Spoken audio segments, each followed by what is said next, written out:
గ్రామ క్రీడల రోజు. ఒక సంతోషమైన గ్రామంలో పచ్చని పొలాలు, ఎత్తైన కొబ్బరి చెట్లు మధ్య ఒక చిన్న పాఠశాల ఉండేది. ఆ పాఠశాలలో ఉత్సాహంగా ఉండే చాలామంది పిల్లలు చదువుకునేవారు. ప్రతి సంవత్సరం ఆ పాఠశాలలో ఒక ప్రత్యేకమైన కార్యక్రమం జరిగేది. దాని పేరు గ్రామ క్రీడల రోజు. ఈ రోజు పిల్లలకు చాలా ఇష్టం. ఆట మైదానం రంగురంగుల జెండాలతో అలంకరించారు. పెద్ద చెట్ల కింద తల్లిదండ్రులు కూర్చుని ఆటలు చూడడానికి వచ్చారు. గురువుగారు చేతిలో విజిల్, ఘడియారం పట్టుకుని పోటీలకు సిద్ధంగా ఉన్నారు. హెడ్మాస్టర్ శ్రీనివాస్ గారు వేదికపై నిలబడి చిరునవ్వుతో చెప్పారు, పిల్లలు, ఈ రోజు గెలవడం లేదా ఓడిపోవడం ముఖ్యమేమీ కాదు. మీరు మీ శక్తి మేరకు ప్రయత్నించడం, ఆటలను ఆనందంగా ఆడడం ముఖ్యం. మొదటి పోటీ పరుగు పందెం. పిల్లలు ఒక సూటిగా లైన్లో నిలబడ్డారు. రెడీ, సెట్, గో అని విజిల్ మోగింది. పిల్లలు వేగంగా పరిగెత్తారు. వారి కాళ్లతో మైదానంలో చిన్న చిన్న దుమ్ము మేఘాలు లేవాయి. కొంతమంది పిల్లలు చాలా వేగంగా పరిగెత్తారు. కొంతమంది నెమ్మదిగా పరిగెత్తినా తమ శక్తి మేరకు ప్రయత్నించారు.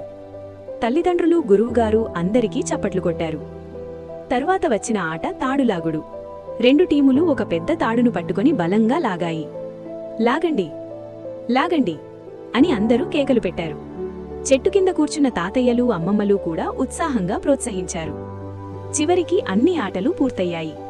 అన్ని పిల్లలు స్టేజ్ దగ్గరికి చేరి ఫలితాలు వినడానికి ఎదురుచూశారు. శ్రీనివాస్ గారు నవ్వుతో చెప్పారు, ఈరోజు నేను ఒక అద్భుతమైన విషయం చూశాను. పిల్లలు ధైర్యంగా పరిగెత్తడం, స్నేహితులకు సహాయం చేయడం, కలిసి ఆనందంగా ఆడడం చూశాను. అతను ప్రతి పిల్లకు చిన్న మెడల్, మిఠాయిలు ఇచ్చాడు. కొంతమంది పిల్లలు ఆశ్చర్యపోయారు.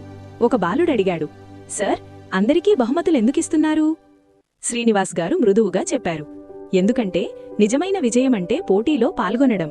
మీరు ప్రయత్నిస్తే, కొత్త విషయాలు నేర్చుకుంటే, కలిసి ఆనందిస్తే అందరూ విజేతలే.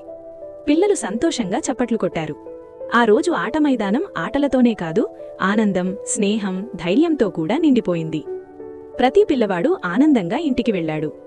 నీతి: గెలవడం కన్నా ప్రయత్నించడం, పాల్గొనడం ముఖ్యమైనది. చూసినందుకు ధన్యవాదాలు. ఇంకా ఇలాంటి కథల కోసం టైనీ టాడ్లర్ టైమ్స్ ఛానల్ను సబ్స్క్రైబ్ చేయండి.